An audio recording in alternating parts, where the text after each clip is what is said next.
Bonjour et bienvenue dans une nouvelle vidéo.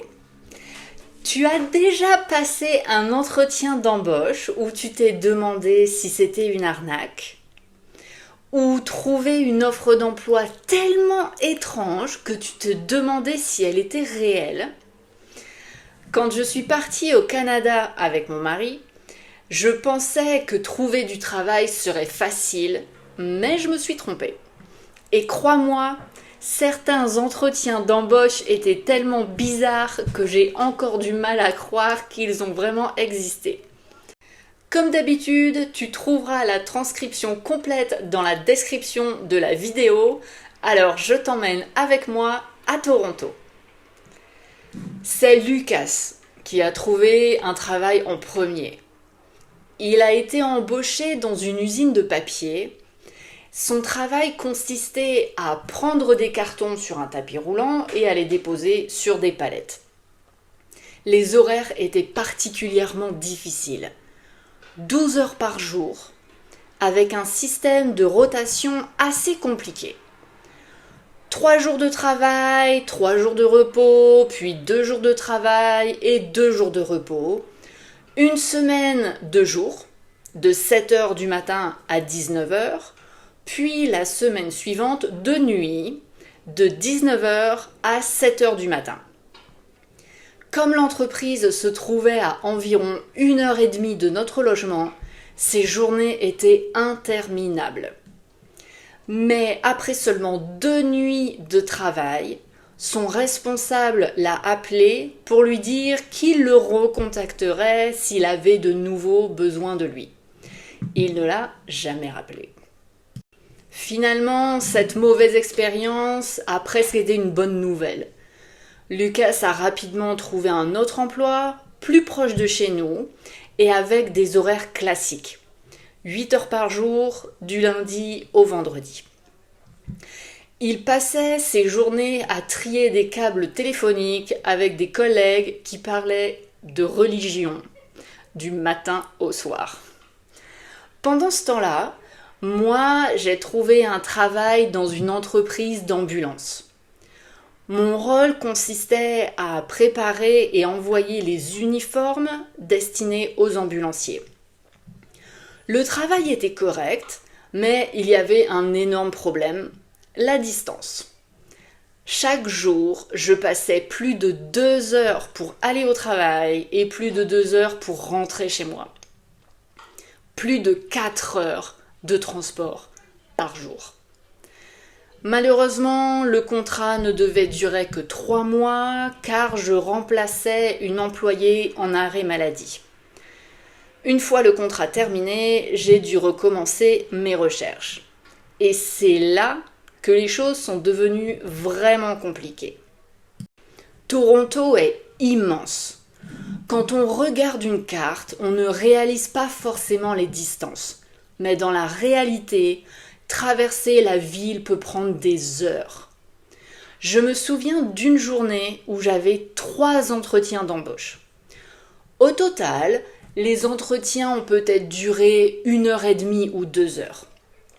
Et j'ai passé près de 8 heures dans les transports en commun pour me rendre d'un entretien à l'autre. Il y avait beaucoup d'offres dans la restauration, mais je ne voulais pas travailler dans ce secteur. Je n'avais pas envie de faire quelques heures le midi, attendre toute l'après-midi avant le service du soir, puis rentrer très tard en transport. J'ai donc continué à chercher autre chose. Et certaines annonces étaient vraiment étonnantes. J'ai par exemple trouvé une offre pour ramasser des vers de terre. Une autre pour promener des chiens, super. Mais le problème, c'est qu'il fallait avoir une voiture pour promener des chiens. Puis un jour, j'ai été convoquée à un entretien pour un poste de recouvrement de dettes ou quelque chose de ce genre-là. Quand je suis arrivée, j'ai immédiatement trouvé la situation étrange. Il y avait une vingtaine d'autres candidats. Pendant que nous attendions, une jeune femme est entrée dans les bureaux pour demander un remboursement. L'employé à qui elle s'est adressée lui a immédiatement répondu à voix basse avant de l'emmener dans une autre pièce pour que personne n'entende la conversation. Quelques minutes plus tard, l'entretien a commencé. On nous a montré une vidéo présentant l'entreprise et le poste.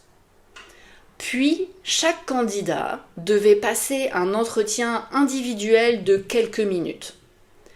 Quand mon tour est arrivé, j'ai été très surprise. La personne qui m'a reçue m'a expliqué que j'étais parfaite pour le poste. Le problème, c'est qu'elle n'avait même pas regardé mon CV.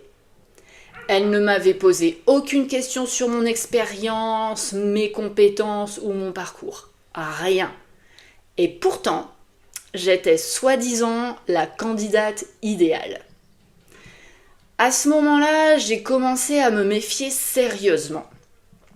Un peu plus tard, alors que j'attendais la deuxième partie de l'entretien, un employé est venu me parler pour me faire l'éloge de l'entreprise. Plus il parlait, plus j'avais l'impression qu'il essayait de me convaincre de quelque chose. J'ai commencé à me demander si ce n'était pas une sorte de système pyramidal. Je me suis dit que c'était le type de boulot où tu dois payer pour avoir le droit de travailler. Pendant la pause, j'ai décidé de partir discrètement sans prévenir personne. Mais en quittant le bâtiment, je me suis retournée et je me suis rendu compte que quelqu'un me suivait pour voir où j'allais. Je n'ai jamais su ce qui se passait réellement dans cette entreprise, mais je n'y suis jamais retournée. Quelques jours plus tard, j'ai postulé à un autre emploi. Cette fois, il s'agissait de rendre visite à des particuliers pour vérifier leur chaudière et déterminer s'ils avaient droit à un remplacement gratuit grâce à un nouveau programme écologique.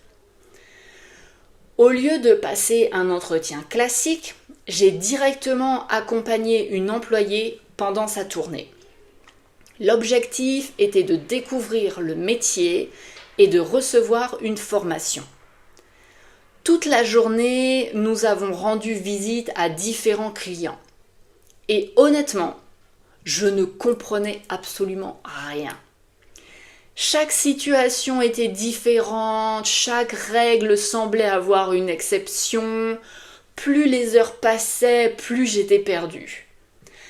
À la fin de la journée, ma formatrice m'a annoncé que j'étais prête à travailler seule dès le lendemain.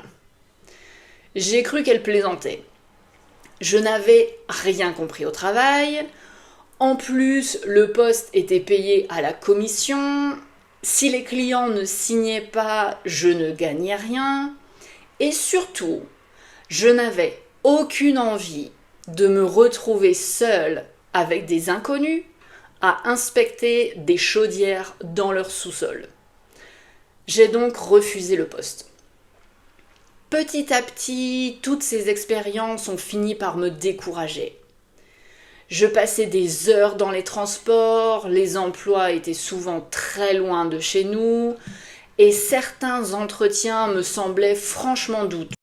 C'est à ce moment-là que j'ai commencé à me demander si je voulais vraiment rester au Canada. Finalement, j'ai décidé de rentrer en France avant la fin de mon visa et d'y chercher du travail à la place.